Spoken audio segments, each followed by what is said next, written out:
Aujourd'hui, dans Ticosé, nous recevons une jeune femme qui incarne l'audace, la passion et l'excellence créole. Tara Vigilant est la fondatrice de Maison Toile, une maison d'accessoires de haut de gamme qui puise son inspiration dans les racines martiniquaises pour rayonner dans le monde entier. À seulement 20 ans, elle a créé sa marque comme une véritable déclaration d'amour à son île et puis elle trace son chemin avec détermination entre la Martinique et Paris. Avec elle, nous allons parler de mode, d'identité, de patrimoine et de ce que signifie construire une marque haut de gamme créole dans l'univers international. Tara Vigilant, bienvenue dans Ticosé. Bonjour, merci pour l'invitation. Tara, à seulement 20 ans, tu décides de créer Maison Toile. Est-ce que tu peux, on se tutoie, hein, comme Oui, on se bien connaît, est-ce que tu peux nous expliquer quel a été le déclic, hein, la genèse de cette création et le déclic? Le déclic, c'est vraiment, comme tu l'as si bien dit, une déclaration d'amour à mon île. Chez moi, je vois de belles choses. J'ai grandi dans des paysages magnifiques, avec des produits parfois uniques en Martinique ou dans d'autres îles. Et je n'ai jamais compris pourquoi ces choses n'étaient pas mises en valeur, pourquoi elles n'étaient pas vues. Et Maison Toile, c'est vraiment cette ambition de montrer ce qu'on a de la plus belle des façons. Et surtout parce qu'on est les mieux placés pour le faire. Je ne veux pas attendre que d'autres personnes voient ce qu'on a et disent voilà ce qu'il y a là-bas. Je vais dire non, ça c'est à nous et voilà ce qu'on a et c'est très beau. C'est à nous de le valoriser. Tu décides de faire des carrés de soie et sur ces carrés de soie, tu mets justement le paysage, les paysages, les fruits, ce qu'on pourrait trouver en Martinique. Mais pourquoi tu choisis le carré de soie? Tu aurais pu choisir autre chose, un t-shirt, une veste. Pourquoi le carré de soie? Au départ, c'est un hasard. Le carré de soie, c'est surtout le côté satiné qui m'a beaucoup plu et qui a su mettre en valeur les motifs que je créais. Et puis après, le carré de soie s'est imposé comme une évidence parce que le carré de soie, il résonne aussi bien dans notre culture en Martinique, puisque le carré de soie, il est présent dans le costume traditionnel des Antilles, et aussi parce que c'est un accessoire finalement intemporel et universel. Dans chaque culture, dans chaque style, le carré de soie est présent. Et ce qui change, c'est sa façon de le porter, c'est sa symbolique. Donc le carré de soie, c'est vraiment imposé comme un pont entre le passé et le présent. Enfin, le carré de soie, c'est toute une symbolique et je trouve vraiment cet accessoire très intéressant. Voilà. Tu animes sur tes réseaux sociaux un podcast qui s'appelle Paré, il me semble, Paré, où justement tu parles de l'art de vivre et surtout de la mode créole, de la mode martiniquaise. Tu parles de ses coiffures, tu parles du port, comment tu appelles ça, des coiffes. Oui, des coiffes. Pourquoi cette création de podcast? Pourquoi tu as eu envie de créer ce podcast, qui est très beau d'ailleurs? Quand j'ai créé Maison Toile, je me suis beaucoup intéressée du coup aux accessoires créoles, aux tenues traditionnelles. Et donc, je connaissais un petit peu l'histoire, mais je ne la connaissais pas suffisamment. Et dernièrement, je suis rentrée en Martinique et j'ai eu la chance de participer à une parade de costumes traditionnels. Et j'ai été vraiment émue aux larmes de voir tout ça et je me suis dit mince. Il y a quasiment que des personnes âgées qui sont là ou bien des touristes. Enfin voilà, ça n'avait pas attiré grand monde et j'ai trouvé ça vraiment dommage parce que si personne n'en parle, si en tout cas on ne communique pas dessus de façon plus contemporaine, si je peux parler comme ça va disparaître, ça ne va plus intéresser et ce sera en fait les affaires des grands-parents, des aïeux. Et moi, je ne pense pas à la mode, c'est quelque chose qui évolue, c'est quelque chose qui grandit parce qu'elle est constamment influencée par les nouvelles générations. Et et je pense que c'est quand même nécessaire de connaître les racines, de connaître les fondements de cette mode, son histoire, pour pouvoir créer en fait la suite. Donc la transmission pour toi est importante. Exact. Et le fait, parce que très souvent les gens disent en Guadeloupe et en Martinique, il n'y a pas de savoir, de savoir-faire, de mode, il n'y a pas d'art de vivre. Toi, tu dis le contraire. C'est totalement faux. On a une mode qui qui veut juste être révélé, en fait. On a un art de vivre singulier, on a des savoir-faire. Si des savoir-faire sont considérés comme des savoir-faire, c'est uniquement parce qu'ils sont faits avec excellence. Et comme moi, je me rends à la vannerie de Sainte-Marie et que je vois ces vannières qui maîtrisent l'art de tresser, qui maîtrisent l'art de fabriquer un brin j'ai oublié le nom de la plante, mais voilà, tout ça, ça fait partie d'un savoir-faire. Maintenant, le problème, c'est qu'ils ne sont pas valorisés au même stade qu'une maison de luxe qui va faire un beau sac en cuir et tout, mais ça, c'est pas perdu, on peut le faire. Mais dès l'instant où un artisan maîtrise un art à la perfection, c'est un savoir-faire. Et chez nous, on a des savoir-faire et ces savoir-faire doivent être valorisés et doivent rayonner dans le monde. Ça, je suis convaincue, il n'y a personne qui me fera dire le contraire.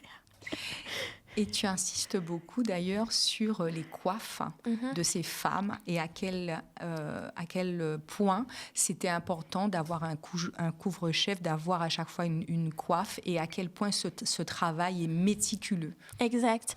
Les coiffes traditionnelles, enfin la plus connue c'est la chaudière, mais il y a aussi les têtes à bout, il y a toutes sortes de coiffes parce qu'à cette époque on ne sortait pas la tête nue.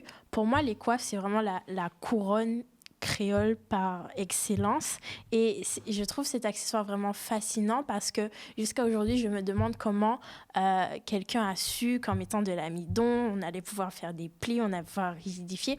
Pour moi ça relève du génie vraiment et j'aime beaucoup parler de cet accessoire parce qu'il est aussi beau que symbolique et pour moi c'est vraiment un emblème de la mode créole.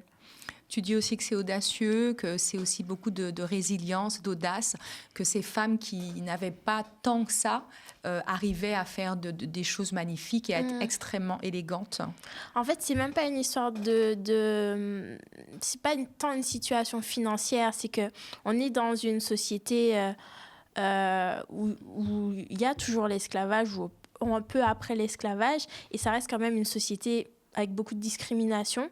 Quand on est noir, on n'a pas beaucoup de droits. Il y a les lois somptuaires, par exemple, qui empêchent les personnes de couleur, les Indiens ou les autres personnes, enfin, les non-blancs, de s'habiller avec luxe, avec prestance. Et ces femmes et ces hommes qui, en fait, sont d'un naturel très élégant, qui aiment les belles choses, qui sont influencés par toutes sortes de cultures, disent en fait non, même si c'est du coton, on va rendre le coton magnifique. Même si c'est les tissus que vous voulez pas, vous dites que c'est des vieux tissus qui coûtent pas cher, on va en faire quelque chose de magnifique parce que c'est pas tant le tissu qui va nous rendre élégants. Nous sommes élégants, c'est dans notre ADN. Et c'est en ça que la mode antillaise est résilience, parce que c'est grâce à toute cette créativité et aussi avec cette identité qui fait que ces personnes ont pu créer de belles choses et nous les transmettre aujourd'hui. Voilà. On va revenir à la création de la maison Toile. Donc, pourquoi ce nom, Toile, en créole en plus? Oui. Alors, toile qui se dit en créole toile, ouais. On me le dit souvent, ouais. Mais en fait, c'est un petit jeu de mots sympa parce que je voulais un nom très évocateur, donc en créole, donc toile. Et puis aussi parce que toile, c'est un mot transparent, c'est aussi le support de l'artiste. Il peint sur une toile. Et moi, j'ai toujours imaginé mes carrés de soie comme des œuvres d'art. Et d'ailleurs, par la suite, j'aimerais bien que des artistes aussi utilisent, des artistes caribéens utilisent ce support pour donner leur vision de la Martinique et des belles choses qu'on y trouve.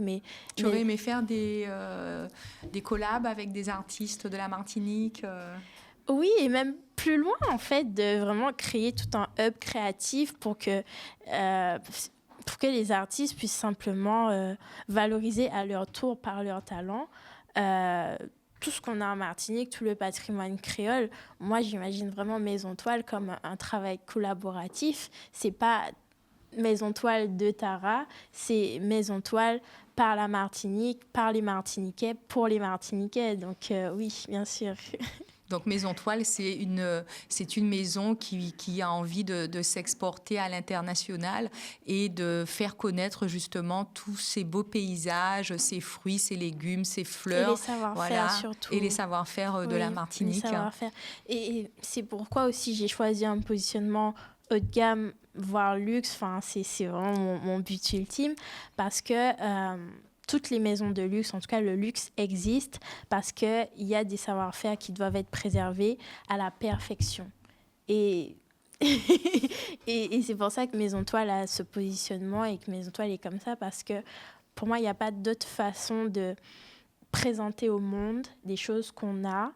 Il n'y a pas un autre moyen, en fait. Ce sera comme ça, ce sera sur leur forme la plus parfaite, la plus excellente, pour qu'on puisse associer le Made in Martinique, le Made in Caraïbes à de l'excellence, parce que ça y est, il faut.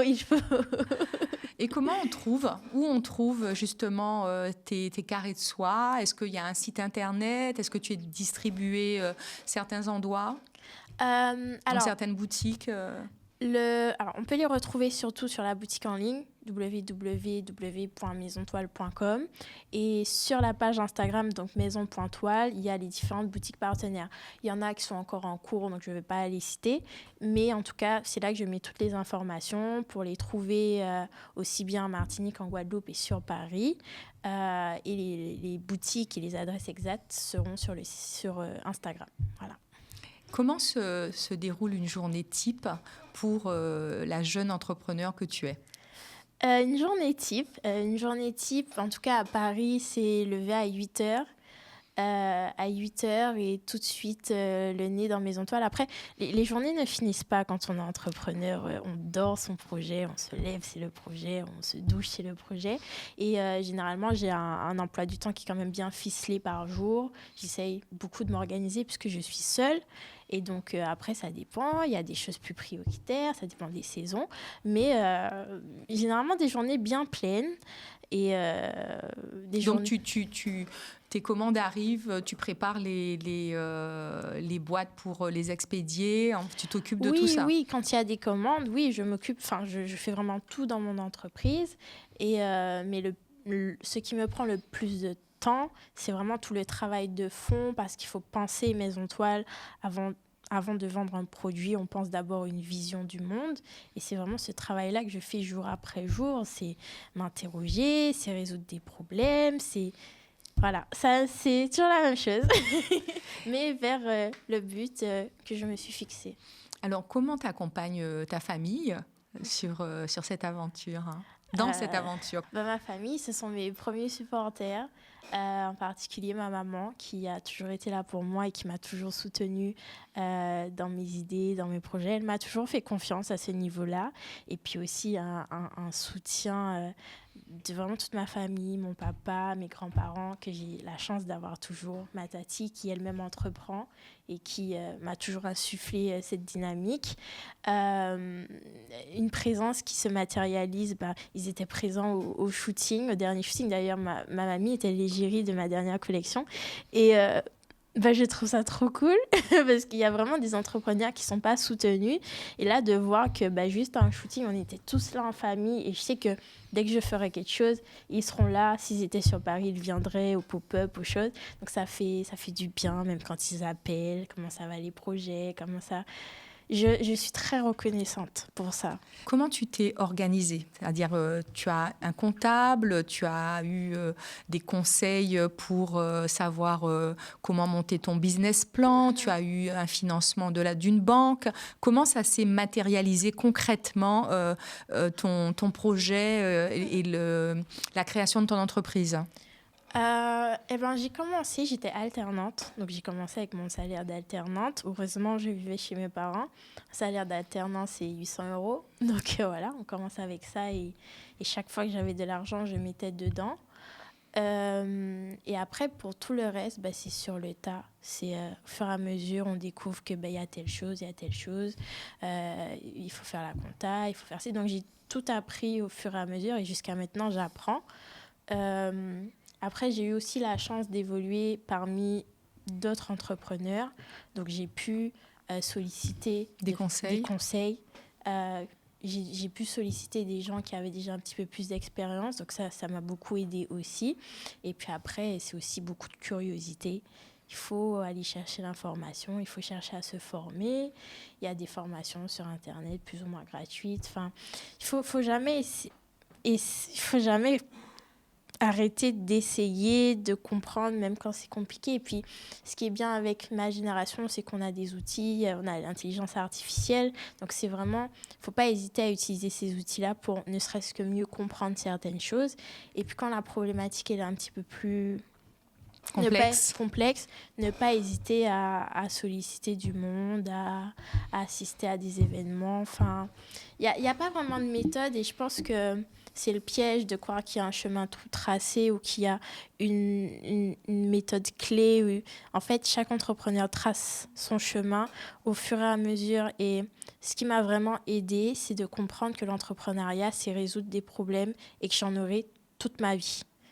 Parce que je pense que quand on entreprend, on pense que c'est on cherche, en fait, on pense que le but ultime, c'est un long fleuve tranquille, que en fait, c'est la liberté, c'est l'indépendance, et je fais ce que je veux de mon temps. Non, entreprendre, c'est résoudre des problèmes. Donc, il faut être prêt à avoir des problèmes.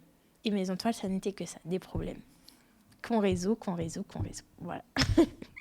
Est-ce que tu participes à des événements? Tu présentes ta marque dans des salons, sur des événements? Pour la période de fin d'année, j'ai prévu quelques événements. Pareil, tout sera sur ma page Instagram, mais ce sera essentiellement sur Paris cette année. Et puis, voilà, donc n'hésitez pas à me suivre sur ma page Instagram pour être au courant des actualités. Il y aura des nouveautés pour les fêtes? Alors, cette année, on propose 4 foulards, enfin une collection qui s'appelle les 4 essences. C'est une collection constituée de 4 foulards qui sont quand même très importants pour la maison, puisqu'ils... chacun incarne une valeur qui m'est chère et donc qui est chère à Maison Toile. Et dans cette collection, on a l'audace qui est incarnée par le bon d'Amand Jacques, la résilience par le fruit à pain, l'excellence par le cacao et la passion par le maracuja. Donc, c'est ces 4 pièces qu'on présente pour les fêtes de fin d'année. Et je suis sûre que si vous voulez offrir un cadeau, aussi pour soi-même, il y a toujours un foulard qui est fait pour vous. Voilà. Alors, dernière question. Ouais. Qu'est-ce qu'on pourrait te souhaiter pour l'année qui arrive? 2026 Qu'est-ce qu'on peut me souhaiter pour 2026 De l'audace. Toujours plus d'audace, toujours plus d'élan. Parce qu'en fait, c'est vraiment l'action qui donne les résultats. Donc, toujours rester en mouvement, en action, en réflexion. Et ne pas avoir peur, en fait, des obstacles. Voilà. J'en ai encore une autre. En tant que Martiniquaise, qu'est-ce que tu dirais à un jeune Martiniquais qui veut se lancer dans l'entrepreneuriat, puisque toi, tu commences ton entreprise en étant encore étudiante, hein. On dit que les jeunes n'entreprennent pas. Et moi, je vois bien que c'est totalement le contraire. Ils entreprennent. Il y a énormément de jeunes entrepreneurs. Ils démarrent très tôt, d'ailleurs, de plus en plus tôt. Qu'est-ce que tu donnerais comme conseil? Qu'est-ce que tu dirais à un jeune Martiniquais qui veut entreprendre? Je lui dirais 2 choses. De voir sa créolité, enfin le fait d'être antillais, comme un moteur et jamais comme un frein. Donc, de ne jamais hésiter à mettre ça en avant et même l'intégrer dans son entreprise. Et la deuxième chose, de prendre le temps pour penser son entreprise. C'est important de prendre du recul et de tracer le chemin avant d'y aller tête baissée. Et surtout, de ne pas croire que parce qu'il n'a pas réussi en 2 ans, que c'est fini. Il y a des entreprises qui explosent au bout de 10 ans, au bout de 5 ans, au bout de 20 ans. C'est un marathon. Et c'est encore mieux quand on prend du temps. Parce qu'au moins, on a des bases solides. Et quand on arrive dans le vif du sujet, on est inébranlable. Voilà. Merci Tara. Et Merci je toi. te souhaite de très belles choses. Moi aussi. Merci beaucoup. Merci encore d'avoir suivi Ticosé et je vous retrouve pour une présentation, une personnalité, une conversation tout aussi passionnante. Au revoir.